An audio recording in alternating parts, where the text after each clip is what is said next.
Salam anak-anakku yang dikasihi Tuhan. Hari ini kita mau belajar pendidikan agama Kristen dan budi pekerti. Ya, kalian bisa melihat buku yang kita pelajari hari ini terambil dari sini, babnya yang keempat.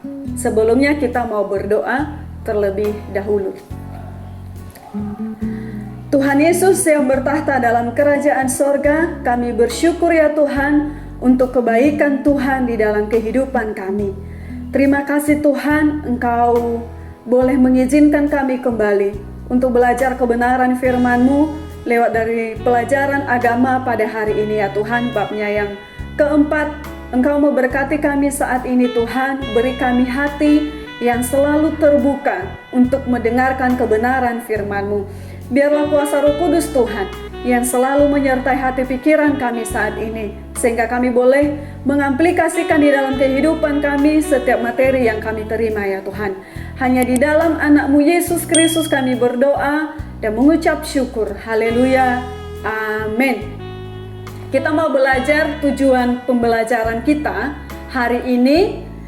Kalian bisa baca sendiri di sebelah ini, memberikan komentar berdasarkan contoh-contoh dari surat kabar atau majalah tentang seseorang yang berkorban untuk orang lain karena cinta kasihnya.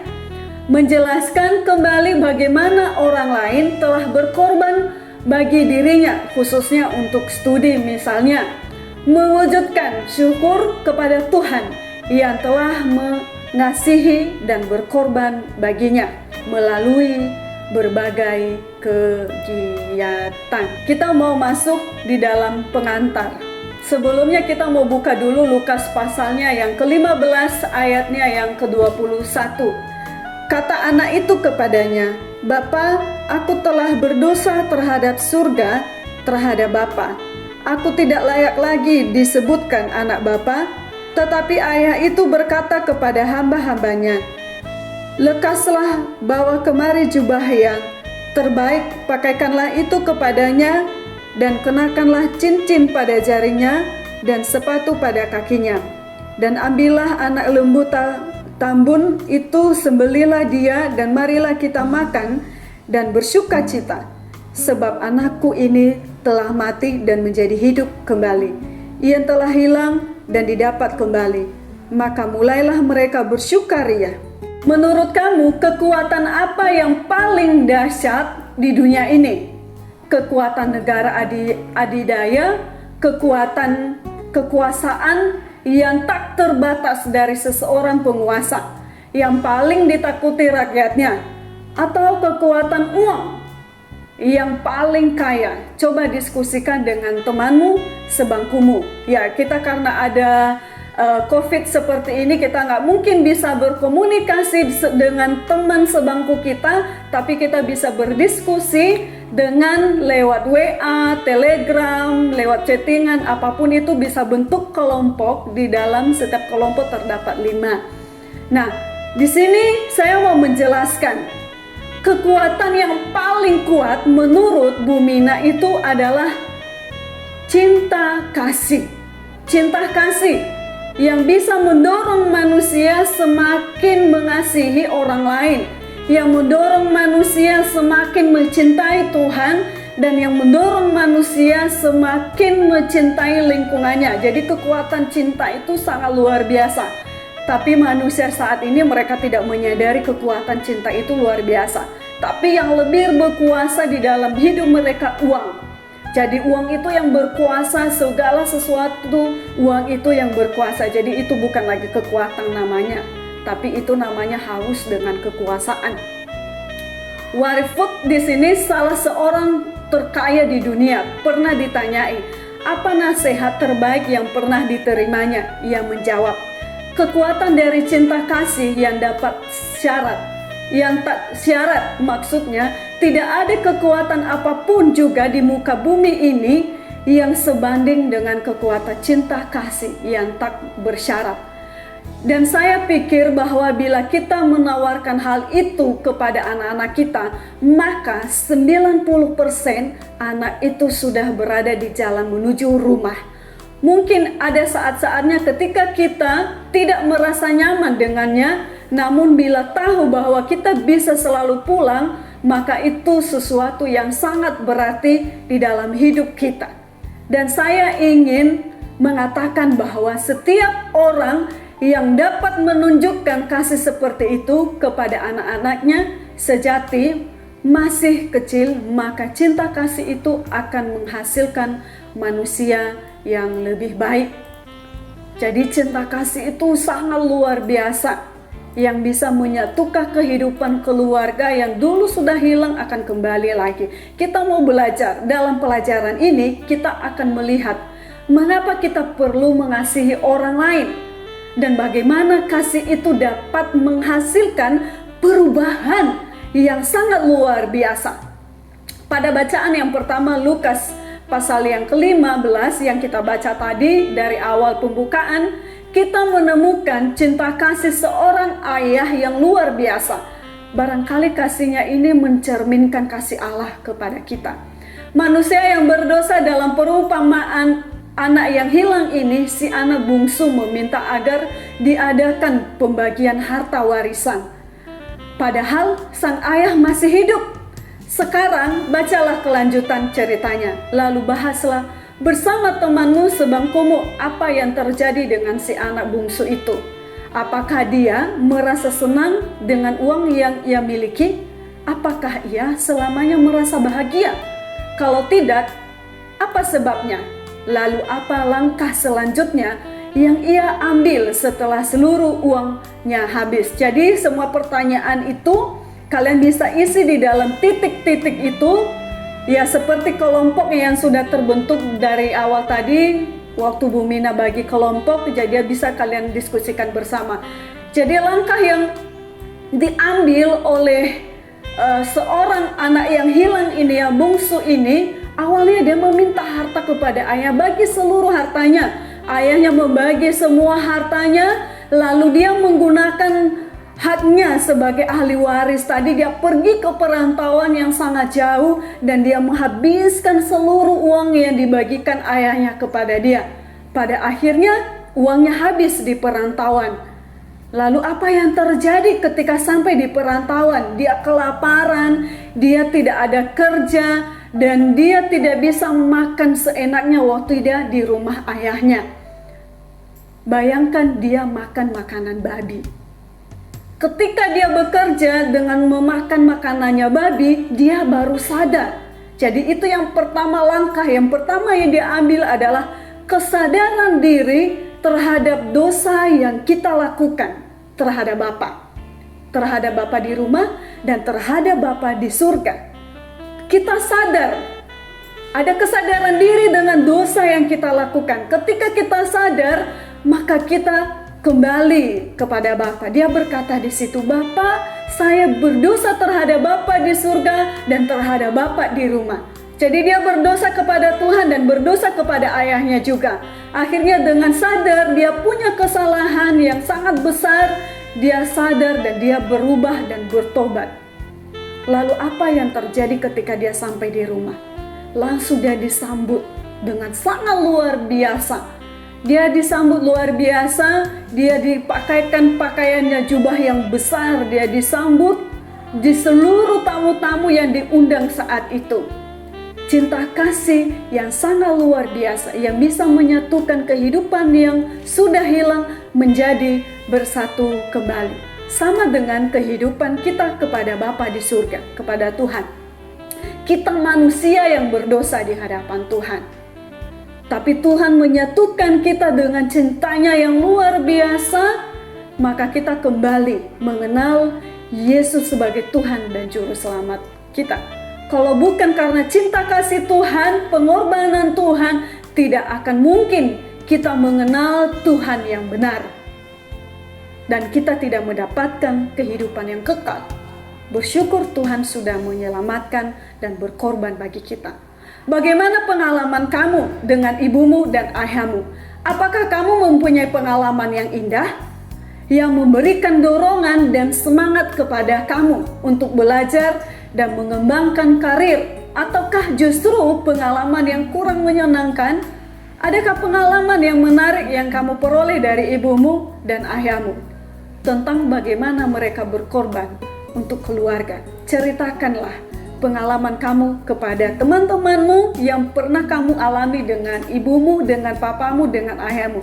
Kamu bisa tulis di situ, lalu ceritakan kepada keluarga, ke temanmu.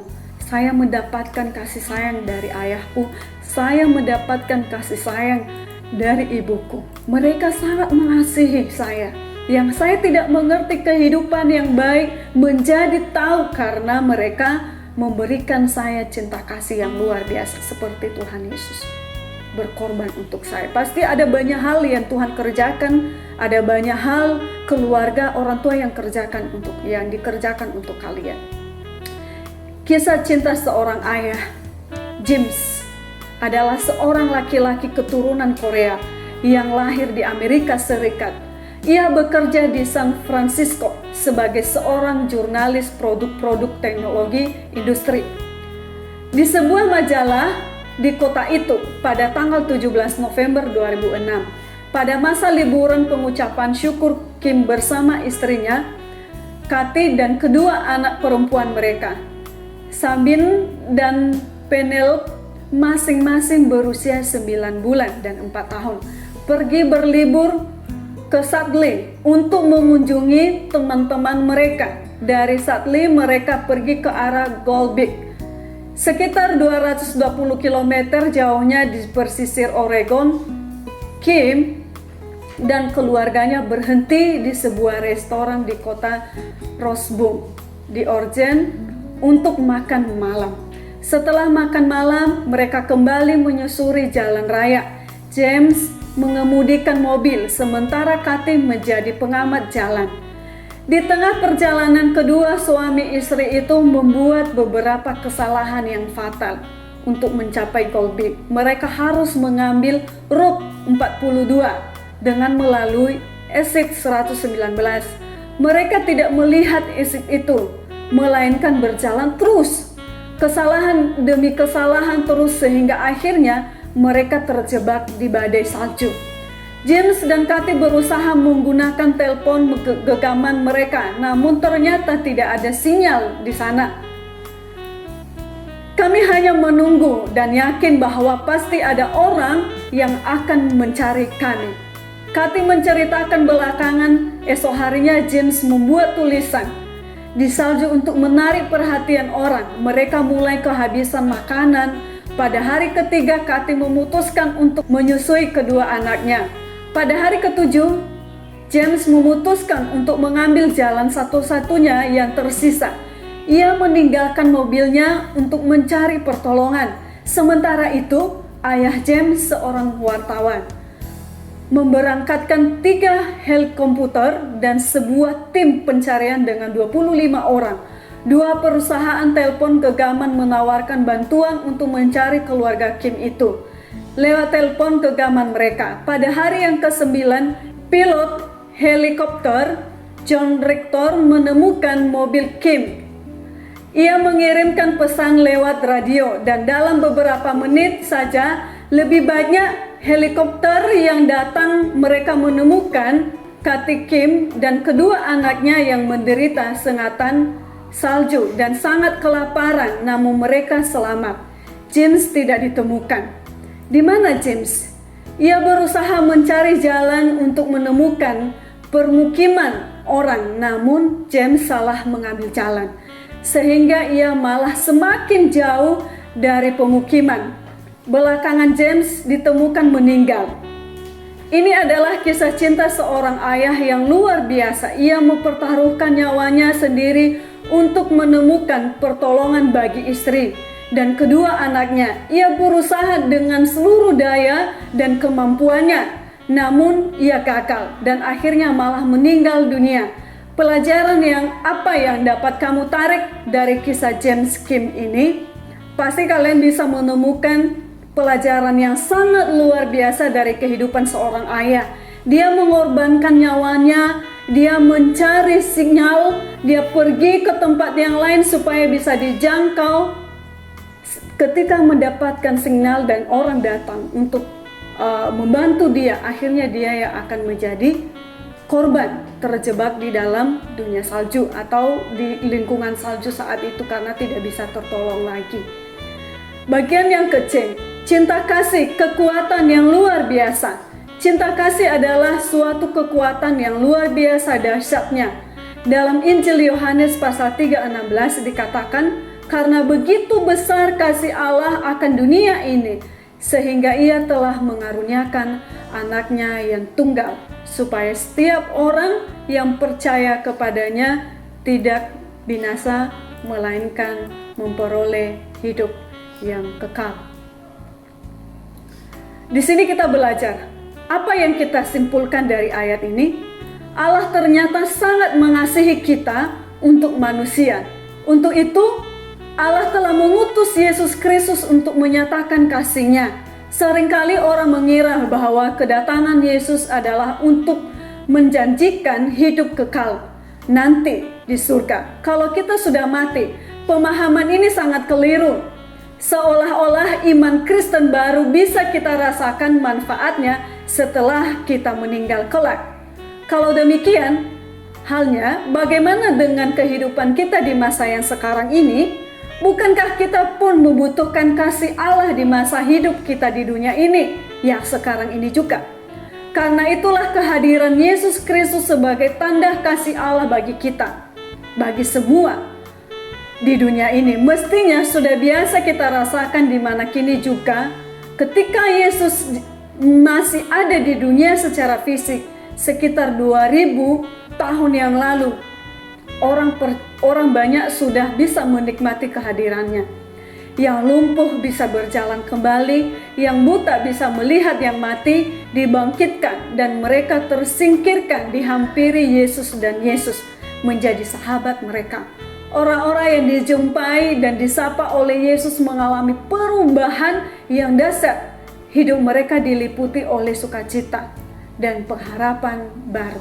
Mereka menyadari bahwa hidup mereka bermakna karena Yesus Kristus.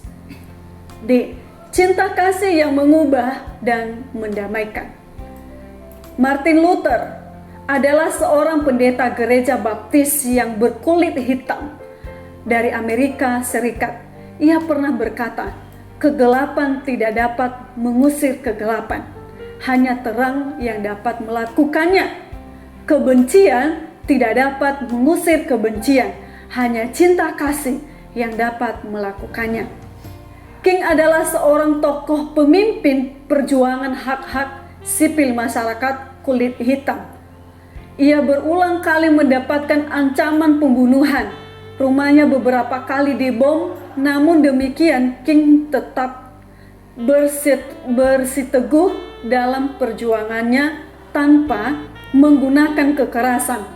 Akhirnya King sendiri ditembak mati oleh orang yang jahat, mau mengakui bahwa orang kulit hitam pada hakikatnya sederajat dengan orang kulit putih. Pada 4 April 1968 pada sekitar pukul 18, King ditembak di balkon sebuah hotel di Memphis. Malam sebelumnya King menyampaikan pidatonya, ia dan berkata demikian. Lalu aku pergi ke Memphis dan beberapa orang mengatakan bahwa ada ancaman atau ada yang akan mengancam kami. Apa yang akan terjadi atas diriku dari beberapa saudara kita kulit putih yang sakit jiwa? Ya, aku tidak tahu apa yang akan terjadi sekarang. Kita akan menghadapi hari-hari yang berat ke depan. Tapi itu tidak menjadi masalah bagiku sekarang, karena aku telah tiba di puncak gunung dan aku tidak peduli seperti setiap orang lain. Aku ingin hidup lama, usia panjang tentu disukai orang, tapi aku tidak peduli akan hal itu sekarang. Aku hanya ingin melakukan kehendak Allah dan Ia telah mengizinkan aku naik ke puncak gunung dan aku memandang ke seberang sana dan aku telah melihat negeri perjanjian. Mungkin saja aku tidak akan mencapainya bersama-sama kalian. Namun aku ingin mengatakan kepada kalian malam ini bahwa kita sebagai satu bangsa akan tiba ke negeri perjanjian itu. Karena itu, aku bahagia malam ini. Aku tidak takut akan apapun. Aku tidak takut kepada siapapun. Mataku telah melihat Tuhan yang sedang datang. Apa yang kita pelajari oleh King menunjukkan keberanian yang luar biasa, telah merasakan kasih Yesus Kristus di dalam hidupnya. Karena cinta kasih Kristus itu, ia pun belajar untuk mengasihi orang-orang yang membenci dirinya. King membandingkan dirinya dengan Musa yang dibawa Allah ke puncak gunung untuk melihat negeri perjanjian. Ada di Ulangan pasal 34 ayat 1 sampai ke 4. Kalian bisa baca sendiri di rumah. Dengan mata imannya, King percaya bahwa negeri perjanjian sebuah negara yang tidak membeda-bedakan warna kulit, warna negaranya, sudah terbentang di depan. Perjuangan bangsanya sudah hampir tiba pada tujuannya. Kita tahu itu ketika Barack Obama terpilih sebagai orang kulit hitam pertama yang menjadi presiden Amerika Serikat. Dari kata-katanya di atas tampak bahwa King paham benar apa yang dikatakan oleh Tuhan Yesus. Tetapi aku berkata kepadamu, kasihilah musuhmu dan berdoalah bagi mereka yang menganiaya kamu. Karena dengan demikian, kamu menjadi anak-anak Bapa yang di surga, yang menerbitkan matahari bagi orang yang jahat dan orang yang baik, dan menurunkan hujan bagi orang yang benar dan orang yang tidak benar, apabila kamu mengasihi orang-orang yang mengasihi kamu. Apakah upahmu? Bukankah pemungut cukai juga berbuat demikian? Ada di dalam Matius pasal yang kelima pasalnya yang keempat sampai 46. Bagaimana pendapat kamu tentang pernyataan ini? Coba diskusikan dengan teman-temanmu. Ceritakanlah pengalaman kamu apabila kamu pernah berhasil mengalahkan kebencian dengan cinta. Jadi bagi orang-orang yang sudah mampu untuk mengampuni orang lain, yang sudah menyakiti dirinya, yang sudah menghina dirinya, atau yang sudah merendahkan dirinya, dia mampu membalas setiap kejahatan dengan cinta kasih karena ada pengampunan yang ada di dalam dirinya. Jadi intinya untuk bisa mengasihi orang yang membenci kita adalah kita mau mengampuni dia terlebih dahulu. Mengampuni dia dan berdoa untuk dia. Maka cinta kasih itu akan tumbuh di dalam diri kita. Bagian yang ke-E, cinta kasih yang memadamkan api permusuhan. Di dalam Roma pasal 12 ayat 9 sampai 21, kalian bisa membaca nanti di rumah dan bisa melihat. Sediakan Alkitabnya di depan supaya kita bisa cepat untuk baca Alkitabnya. Rasul Paulus mengajarkan apa yang dikatakan oleh Tuhan Yesus, yaitu mengatasi kemarahan dengan kasih. Paulus mengatakan, tetapi jika seterumu lapar, berilah dia makan. Jika ia haus, berilah dia minum. Dengan berbuat demikian, kamu menumpukan bara api di atas kepalanya. Janganlah kamu kalah terhadap kejahatan, tetapi kalahkanlah kejahatan dengan kebaikan. Menurut kamu, apakah arti ayat-ayat di atas? Ya, pasti itu tidak boleh balas kejahatan dengan kejahatan. Tetap berbuat baik, tetap berbuat baik. Sebuah organisasi di Kanada dibentuk pada Januari 2004 dengan maksud untuk mengadakan camp selama 3 minggu untuk remaja Palestina, Israel, dan Kanada. Camp itu berisi kegiatan seni gabungan, pembangunan tim, dan latihan dialog, kegiatan di udara terbuka, dan berbagai upaya kreatif untuk memungkinkan para pesertanya untuk saling bersahabat, membangun kecakapan berkomunikasi, dan cara baru dalam mendengarkan orang lain. Menantang pandangan-pandangan lama yang dianggap memang sudah semestinya demikian, serta membangun rasa kasih terhadap musuh mereka. Program ini melibatkan sebuah perusahaan film dan televisi, sebuah perusahaan yang biasa melakukan pendidikan, pengembangan, dan penggunaan media di Kanada dan bisa mengajarkan orang membuat film dalam seminggu. Pada musim panas 2006, 10 remaja Israel, 10 remaja Palestina, dan 9 remaja Kanada diundang untuk ikut serta dalam sebuah dialog yang intensif. Lalu mereka dibagi-bagi dalam kelompok kecil untuk membuat film-film pendek tentang konflik Israel-Palestina. Seorang remaja Palestina mengisahkan kesannya demikian. Seorang Palestina di Piece It Together, saya tergolong dalam menentukan peranan saya.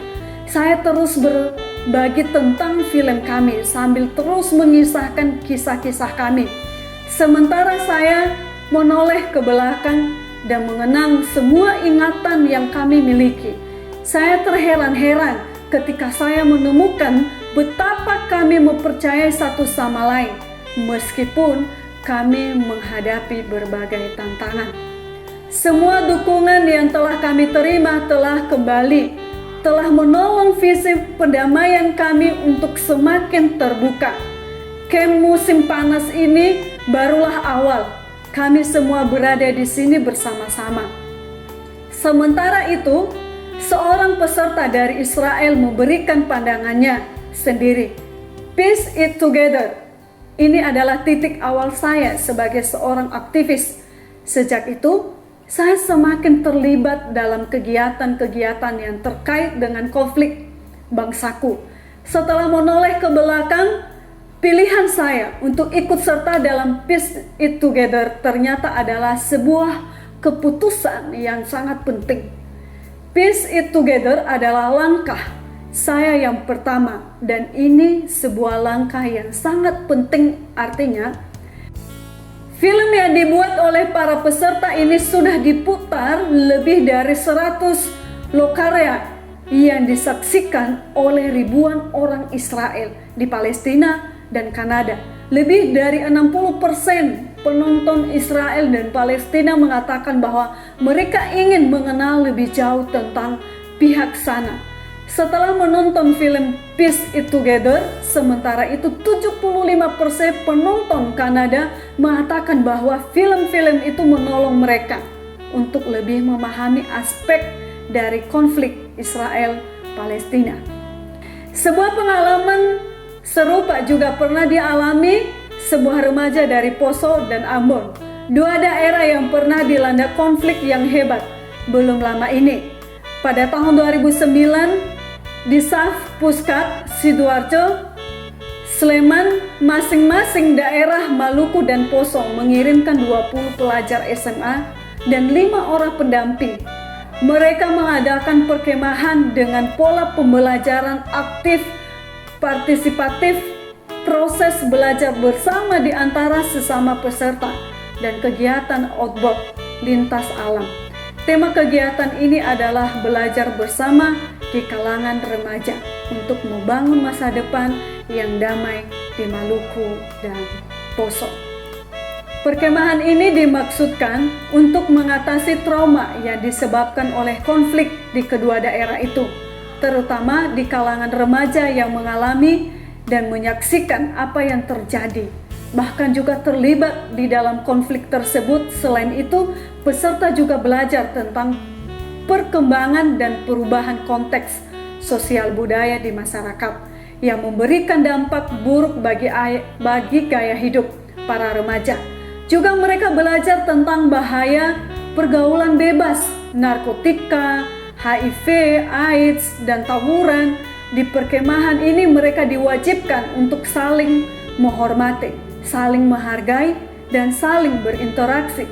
Peserta juga untuk belajar membangun rasa percaya diri dan percaya kepada orang lain demi membangun dan mengembangkan masa depan bersama mereka yang lebih baik dengan jujur dan bertanggung jawab. Perkemahan remaja Antariman yang dilaksanakan oleh Interfede bekerja sama dengan kedutaan Selandia Baru di Indonesia dan Maluku dan Poso. Pengalaman ini menarik, bukan?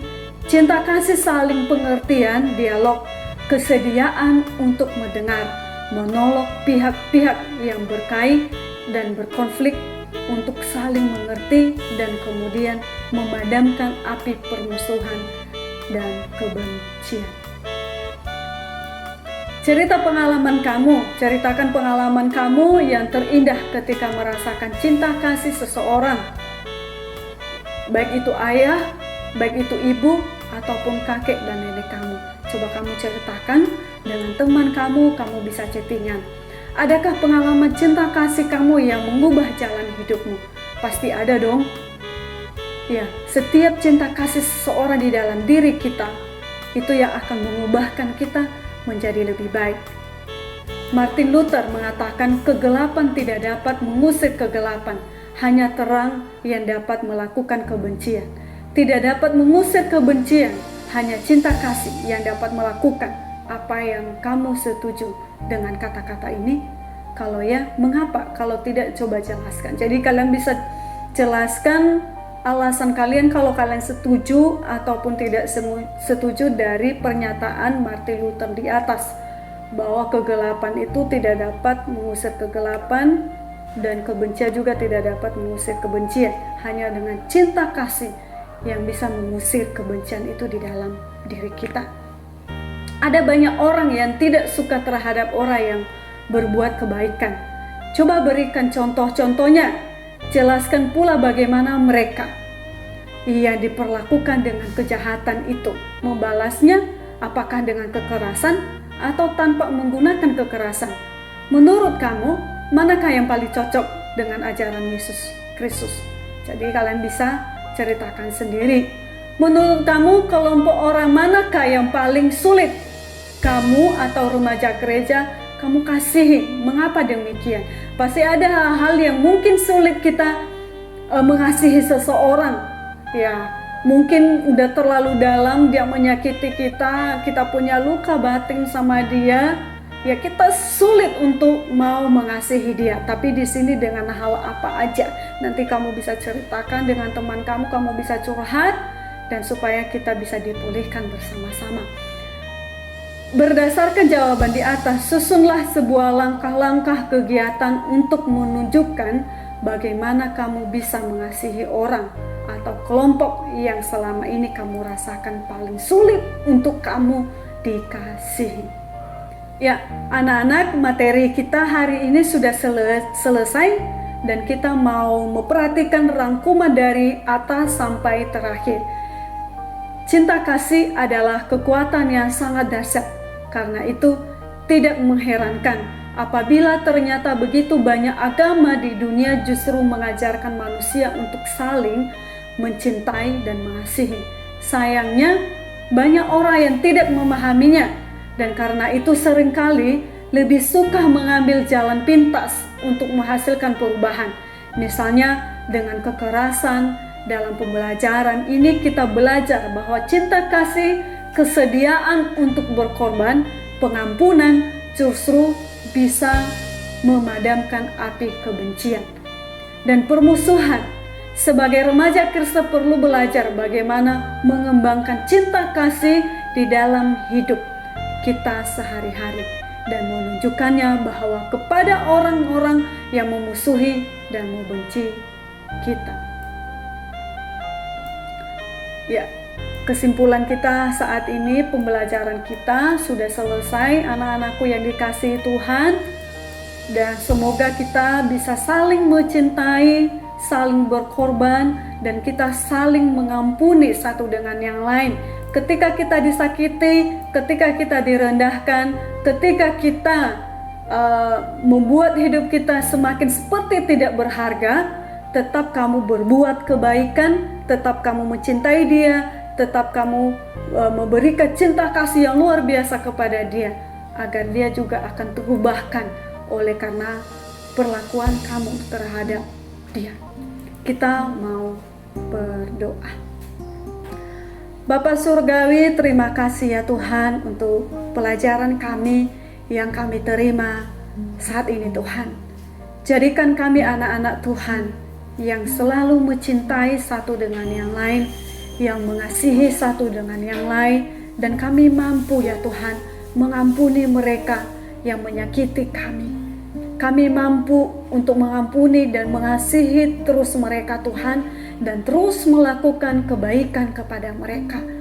Berikan kami hati seperti hati-Mu Tuhan Yesus, sehingga kami menjadi anak-anak Tuhan yang selalu bertumbuh di dalam kebenaran firman. Hanya di dalam anak-Mu Yesus Kristus kami berdoa dan mengucap syukur, haleluya, amin. Terima kasih anak-anakku yang dikasihi Tuhan. Shalom, Tuhan memberkati.